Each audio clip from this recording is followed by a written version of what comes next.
But on to the next story and talk about a third rail topic, Israel versus Palestine. I had been intentionally trying to avoid this topic, but then I saw that Cenk Uygur had a tweet that was kind of making the rounds. Yeah, very kind of strange, and I don't think it's that big of a deal, but people thought it was a little tone deaf. And I actually think the Young Turks did pretty kind of fair and nuanced coverage of this topic. So it was weird to see Jenk tweet this weird, and I'm the host of an atheist podcast, and it even struck me as kind of like an old school, kind of edgy, r/atheist kind of thing. But this tweet was brought to my attention via a Jimmy Dore video. And it's funny how I can still remember when both Jimmy Dore and Dave Rubin were working on the Young Turks. So it's so weird how everything has become so kind of splintered. Um, but yeah, and I kind of get my news from all over the place. And there is this weird kind of tension I feel online where almost like you're supposed to take sides. Are you a Jimmy Dore guy? Are you a Young Turks guy? Et cetera, et cetera. I still, get my news from all over the place. But yeah, there's definitely some bad blood between the Young Turks and Jimmy Dore now. And so Jimmy was kind of, I think he's really enjoying, sharing this tweet, Jenk's kind of tone deaf tweet with everyone. And I thought it was kind of funny. So I'm like, originally I was going to do it as a little mini standalone episode, but then I was dragging my feet per the usual lately, and it was time to release a full length episode. So I'm like, I'll just fold this into the other news stories and make it a part of the main show. And before I actually read the tweet, just to give you some more context and give you my own kind of take on all this, and to be honest, I'm not really up on my geopolitics, and I know this is a very serious issue that you have to kind of approach, carefully and responsibly. And of course, you have to offer the obligatory, being critical or taking issue with certain policies of the Israeli government does not make you anti Semitic. There are plenty of American Jews and even Israelis who take issue with some of the policies of the Israeli government.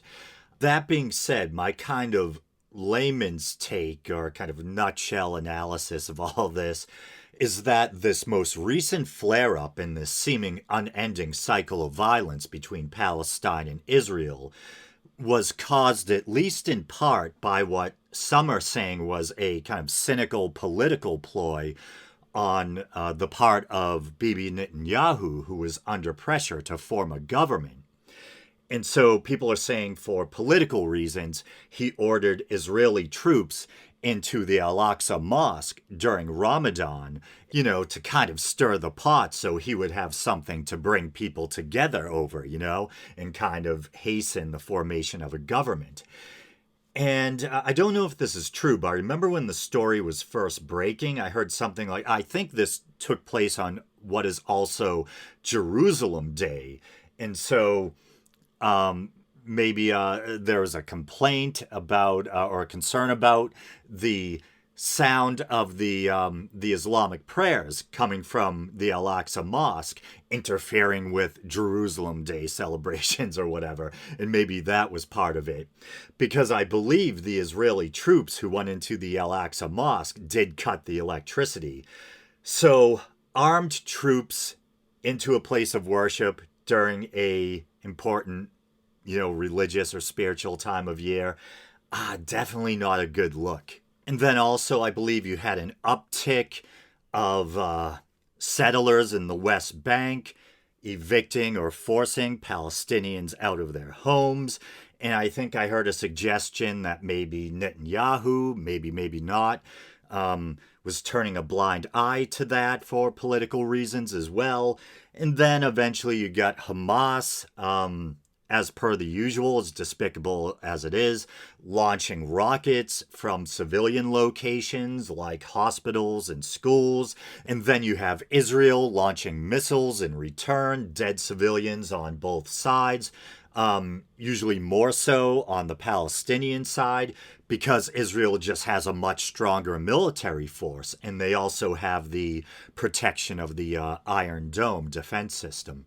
And so it's an endless cycle of violence. And me, I don't want Israelis being blown up. I don't want Palestinians being blown up. Hamas sucks, but, ejecting Palestinians from their homes sucks. So it's a horrible situation, to say the least. And obviously, the ideal thing is a two-state solution. Will we ever actually see that? I don't know. But yeah, it's just horrible. But I believe Netanyahu's basically on his way out. The last I heard, I saw a video of it, his opponents kind of gleefully signing, an agreement without him and beginning the process of forming a government. But anyway, finally, here's that Cenk Uygur tweet. And it looks like he published the tweet on May 25th. Israelis and Palestinians kill each other over which sky god they pretend to speak to, and it's politically incorrect to point out there is no human god, let alone one that favors Jews or Muslims. All this violence over the equivalent of which character they like better in the MCU. And in fairness to Cenk, yeah, I think religion is a component.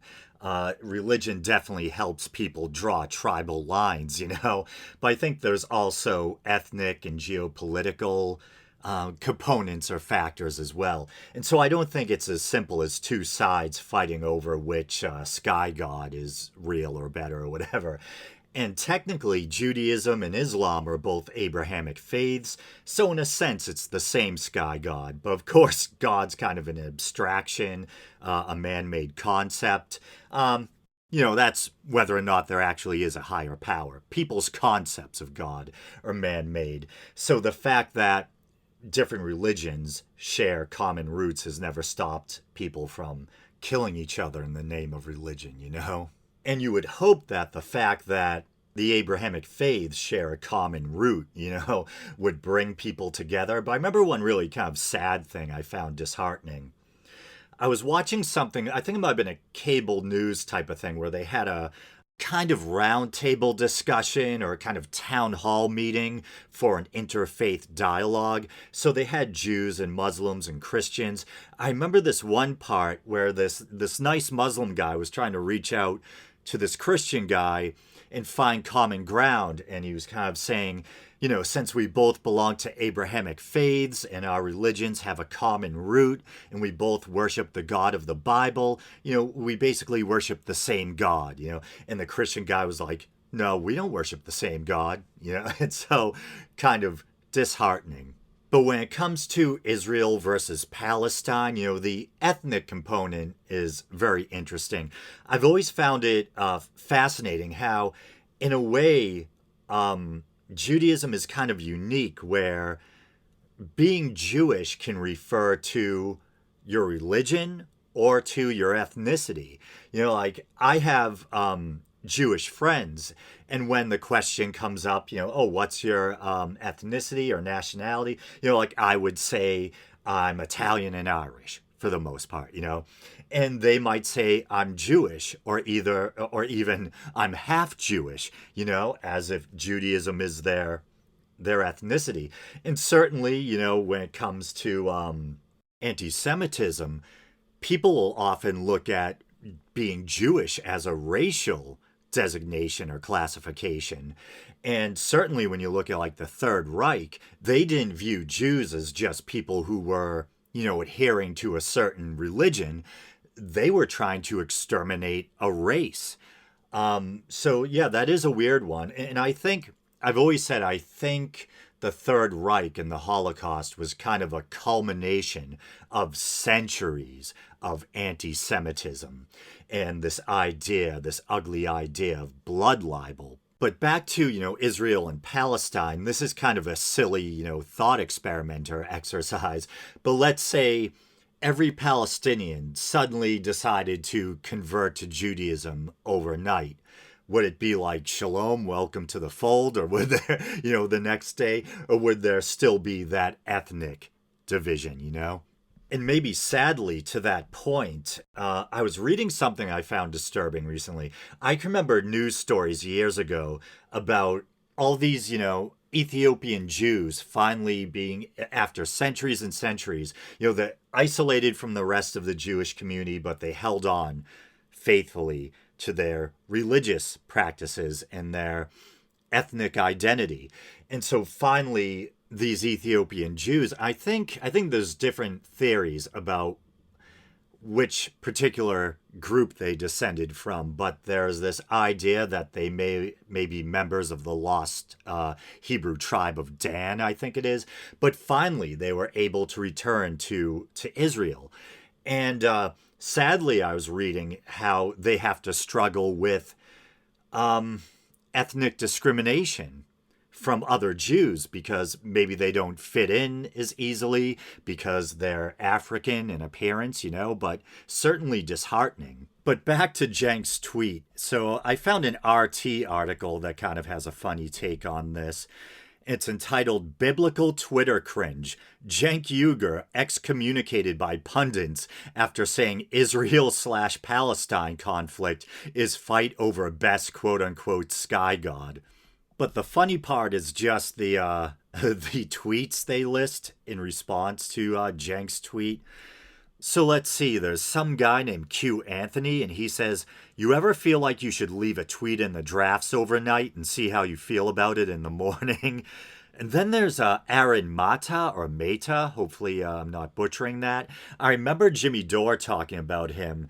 He's a journalist, and I think TYT took issue with his coverage of Syria, but he says, "My God tells me this is the worst tweet of all time." Then someone named Alan McLeod. "This tweet has some serious Richard Dawkins energy to it." Poor Richard, always getting bagged on. He does have some strange tweets, here and there, but I still love Richard Dawkins. I'm an old school, Four Horsemen fan. What can I say? And then there's someone named Sana Saeed, I think it is, and she says, "What the hell is this 2007 edgelord tweet?" And then Cenk responds, "Is this more about land, power, and colonialism? Of course. I already had and won that debate with Sam Harris many years ago. But if you think both sides don't fervently believe they're supported by the sky god and that doesn't also drive them, then you're kidding yourself. Hashtag Free Palestine." But then you could say, well, if he thinks it's more about land, power, and colonialism, what was the point of the Sky God tweet in the first place? But I don't know, am I being unfair? What do you guys think? Do you think Cenk has it right? Does he got it wrong? I don't know. Let me know in the comments.